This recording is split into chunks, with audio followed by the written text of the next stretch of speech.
Hello.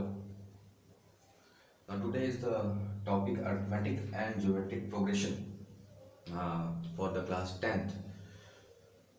We are going to detail about it and doing the sums based on it. So here I would like to say कि what do you mean by the progression? First let it be clear. मैं एक series लिखता हूँ या जो भी एक group लिखता हूँ नंबर का, जैसे मैंने लिखा 2, 5, 8, 11, 14, डॉट डॉट डॉट।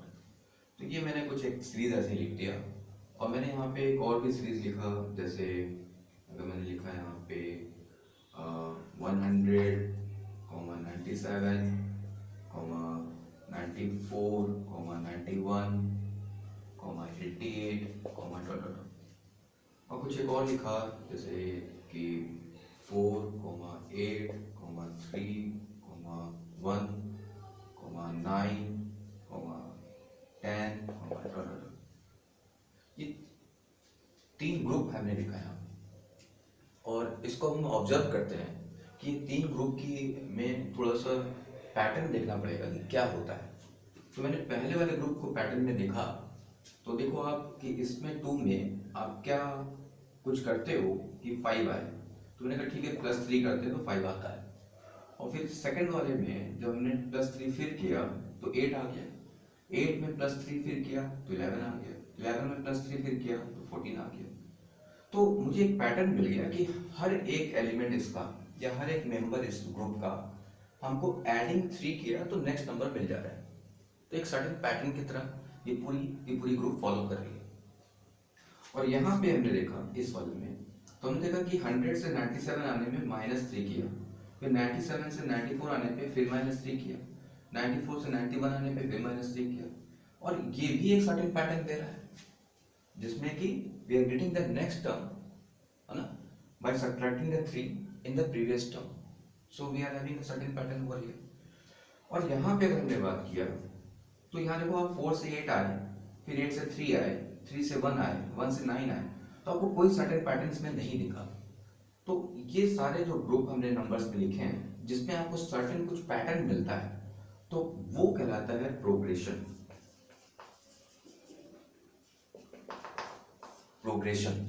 और ये वाला ग्रुप जिसमें कोई पैटर्न मुझे नहीं दिखा, तो this is not in progression. These two are our progression. तो progression can be in increasing order and progression can be in decreasing order. अब इसमें एक बात और कर ले कि एक वर्ड हमने दिया जैसे सीक्वेंस और दूसरा वर्ड दिया सीरीज, छोटा सा अंतर है।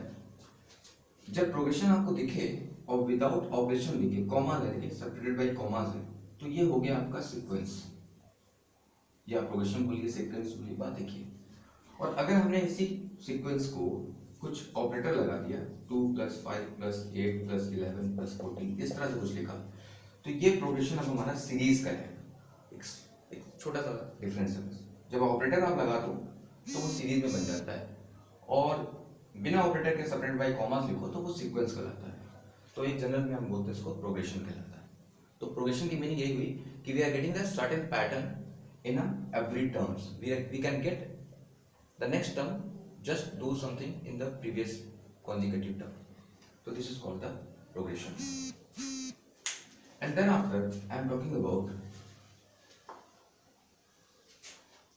arithmetic and geometric. अब इसमें ज्योमेट्रिक के बारे में हम थोड़ी देर बाद बात करेंगे, अरिथमेटिक के बारे में सोचते हैं।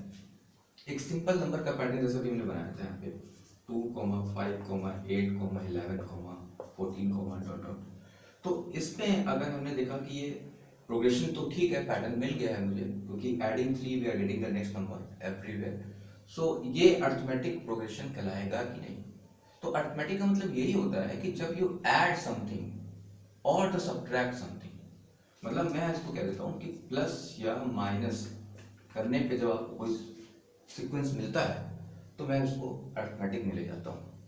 और इसके बारे में हम लोग बाद में चर्चा करेंगे, लेकिन अभी थोड़ा सा देख लो कि मल्टीप्लाई या डिवाइड करने पे जब हमको पैटर्न मिलता है तो हम उसको ज्योमेट्रिक प्रोग्रेशन बोलते हैं।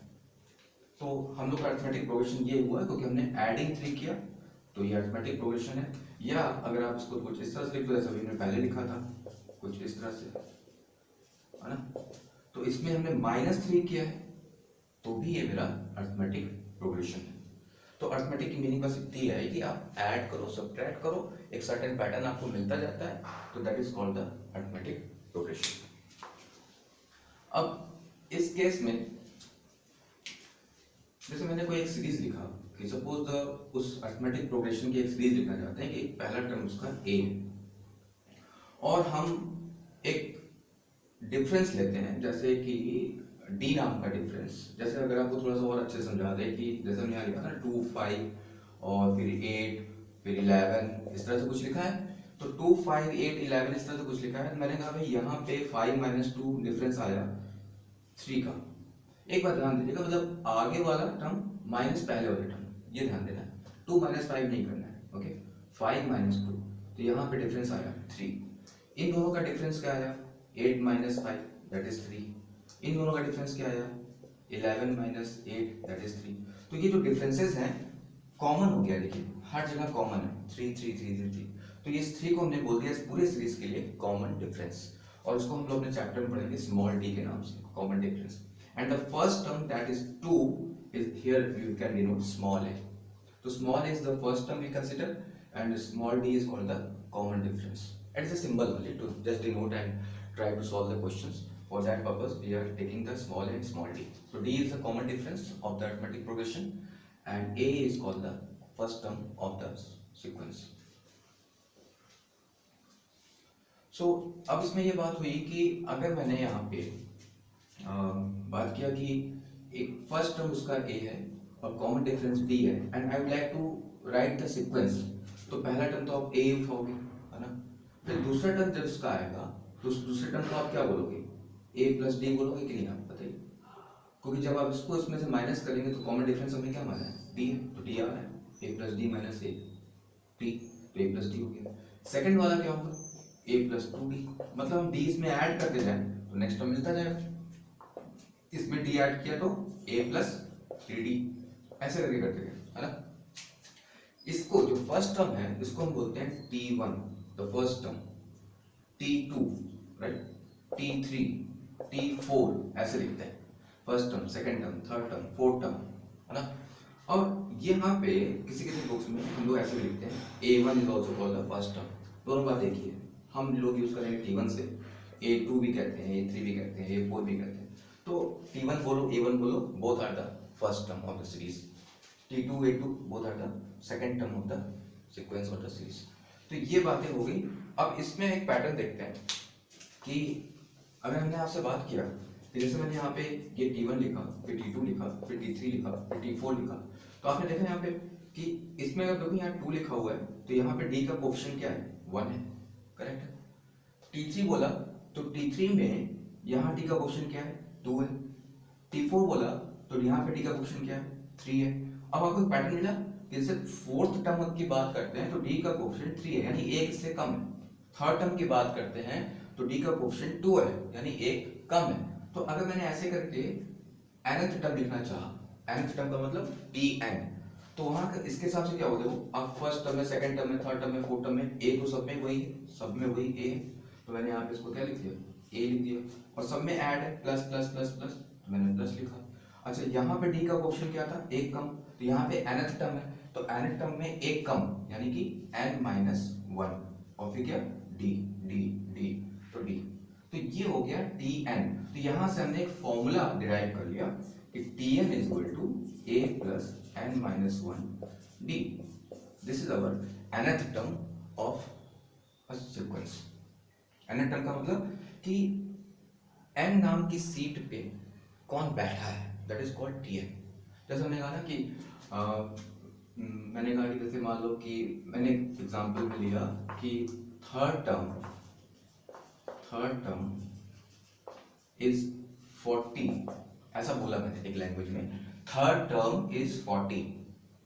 तो थर्ड टर्म, अब टर्म की बात हुई तो टर्म यहाँ कंसिडर करते हैं स्मॉल n से, तो हमारे स्मॉल n क्या है वो 3 है, और स्मॉल n पे बैठा कौन है 40, तो इस 40 को हम क्या बोलेंगे, T3, ये बात हुई। और ये क्या है, N3। मीनिंग समझ में आ रही? तो पर्टिकुलर टर्म की बात करते हैं कि कौन सा टर्म यानी N, और उस पर कौन है, वो है Tn।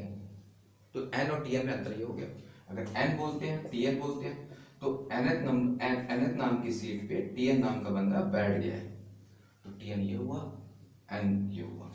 अगर हमने कहा कि भाई फिफ्थ टर्म इज 4, तो सिंपल, फिफ्थ टर्म का मतलब N5 है, तो T5 वो कौन है जो बैठा है फिफ्थ टर्म पे, 4 है, तो T5 क्या हुआ, 4 हुआ।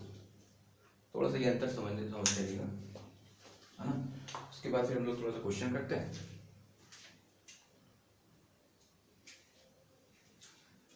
ये क्वेश्चन देखिए आप, if k 2k minus 1 2k plus 1 are the three consecutive terms, three consecutive terms का मतलब समझते हैं आप, just first term then after second then third, like that, not कि first then fourth then fifth, consecutive।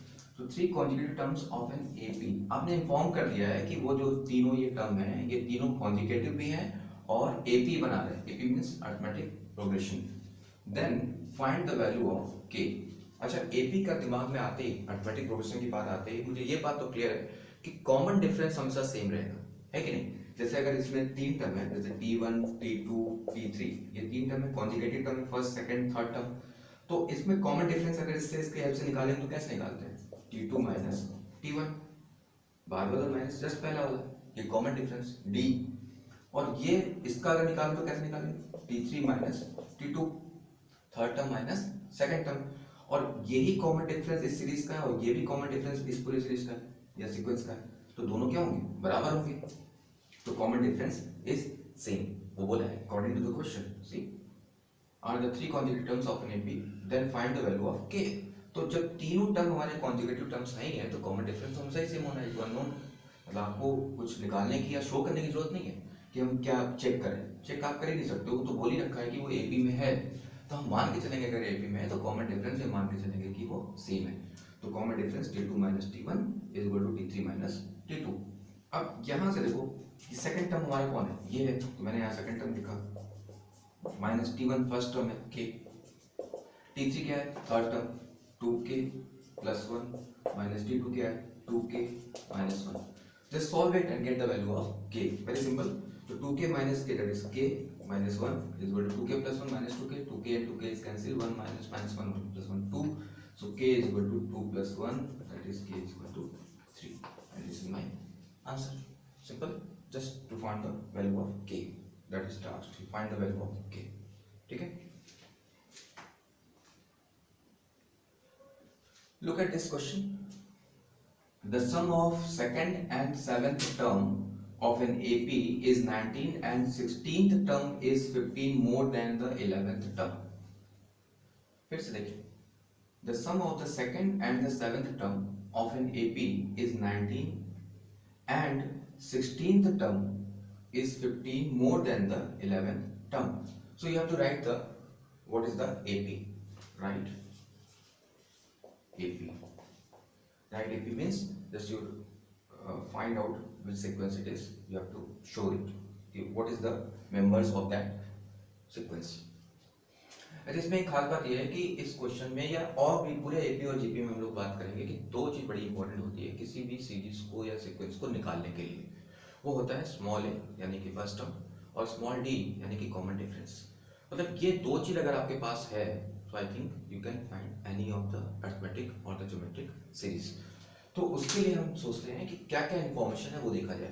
तो information है कि sum of second and the seventh term, second term means T2, seventh term means T7, sum of it means plus, इनका और इनका सम क्या है 19 लिखिए। अब इसको थोड़ा सा देखा सॉल्व करके तो क्या होता है, T2 मींस क्या होगा, आपको देखो फॉर्मूला आपके पास क्या है, आपको ये यूज करना है Tn = a + n - 1 d। तो यहाँ पे T2 तो 2 ऐड आ जाएगा तो यहाँ क्या हो जाएगा a + 2 - 1 d means a + 1 d, यहाँ पे क्या लिख देंगे a + d, correct, plus T7 यहाँ 7 डालेंगे, 7 - 1 6d हो जाएगा तो a + 6d that is equal to 19। so a + a is how much 2a plus 7d that is equal to 90. This gives the question number 1. So I have got the question in a form of a and d. But you know in maths कि अगर दो unknown quantity हैं तो हमारे पास दो equation होने चाहिए, तभी वो वैल्यू निकल पाएगी. और अगर तीन अननोन होते हैं तो वो तो हायर क्लास में आपको पता चलेगा. तीन अननोन है तो तीन इक्वेशन, तो दो अननोन है एक इक्वेशन है, यानी कि मुझे एक और इक्वेशन चाहिए इस फॉर्म में, ए और डी के फॉर्म में. तो और भी कुछ इंफॉर्मेशन उसको भी देख लेते हैं. And 16th term is 15 more than the 11th term. इसकी मीनिंग क्या है? 16th टर्म मतलब T16, वो क्या है? Is 15 more than the 11th term, यानी कि 11th टर्म ये T11 उससे 15 ज्यादा है, प्लस 15. ये इंफॉर्मेशन दे दी. अब इसको हम फिर से रख देंगे तो यहाँ पे क्या हो जाएगा? a प्लस 15d है ना, 16 इसमें डाला और a plus 15d that is equal to a plus 10d and plus 15. अब देखो आप a से a यहाँ पे चला गया, 10d इधर आया, 5d बना दैट इज इक्वल टू 15 हुआ. तो d यहाँ क्या हो गया? 3 है ना, d आ गया. अब d की वैल्यू को हमने इसमें डाल दिया तो मेरे पास आ गया क्या? तो फ्रॉम 1 d यहाँ पे डालेंगे तो 2a प्लस d मतलब यहाँ 3 डाला, 7 3 जा 21 दैट इज इक्वल टू 19. तो 2a is equal to 19 minus 21, 2a is equal to minus 2, so a is equal to minus 1. So finally I have got a and d, first term and the common difference. Once you got the first term and the common difference, so you can have a series or the sequence whatever you want to write. तो sequence कैसे लिखेंगे? पहला term यानी कैसे लिखते हैं sequence? देखिए a plus b plus a plus 2d plus a plus 3d है ना. d ऐड करते जाते हैं फर्स्ट टर्म में, d कॉमन डिफरेंस है, इसमें d ऐड किया गया है, इसमें d ऐड किया गया है, इसमें d ऐड किया गया है और plus up to so and so on. तो हमने पहले लिखा -1 देन कॉमा. अगर आपने मान लीजिए सीक्वेंस लिखना है तो प्लस मत लगा हुआ, आप कॉमा लिख दो बस, बात तो वही हुई. फिर इसके बाद इसमें आपने देखो यहाँ पे रखा -1 और प्लस 3, तो 3 - 1 कितना आया? 2 कॉमा. अब कॉमन डिफरेंस 3 है तो उसमें और 3 हमने क्या करना है? 3 इसमें हमको ऐड करना है. तो यहाँ पे क्या हो जाएगा? 3 2 6 -1, तो 3 ऐड करते जाओ तो क्या मिलेगा? 5. फिर इसमें 3 ऐड करो तो क्या मिलेगा? 8. ऐसे करके ये हमारा सीक्वेंस आ गया. ओके.